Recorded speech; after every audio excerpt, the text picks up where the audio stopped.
பார்த்து வரோன்னு சொல்லல. இப்போ பார்த்து என்ன வேணும்னு சொல்கிறேன் பொறு. இப்போது நீ 2 பென்சிலை கண்டுபிடிக்கணும். அதுவும் நார்மல் பென்சிலில், அது ஒரு மேஜிக் பென்சில். அது எனக்கு சொந்தமானது. உனக்கு சொந்தமானது நீ தானே கண்டுபிடிக்கணும். எதுக்கு நீ என்கிட்ட வர? சொன்னதை மட்டும் செய், இல்லை நான் இப்போ என் அசிஸ்டண்ட்டை கூப்பிடுவேன். என்ன நினச்சிட்டு இருக்கேன்? நானும் செய்ய மாட்டேன். போ உனக்கு வேணா நீ தான் செஞ்சுக்க.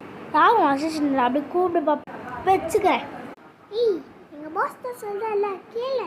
ஏன் ரொம்ப ஓவராக பேசிகிட்டு இருக்கேன்? இல்லை அடிச்சிடுவேன். என்ன அசிஸ்டண்ட் நம்மளோட அழகாக இருக்குது. எனக்கு ஒரு பெட்டி இருக்குது, காமிக்கவா? இதுதான் என் ஃப்ரெண்டு, பார்த்துக்கோ. இவ பேர் தான் மிமி. இவ ஒரு பல்லி. பல்லியா?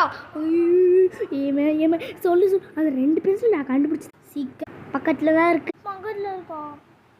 பக்கத்தில் எங்கே? இதுவா? நெக்ஸ்ட் அடுத்த இருக்கு.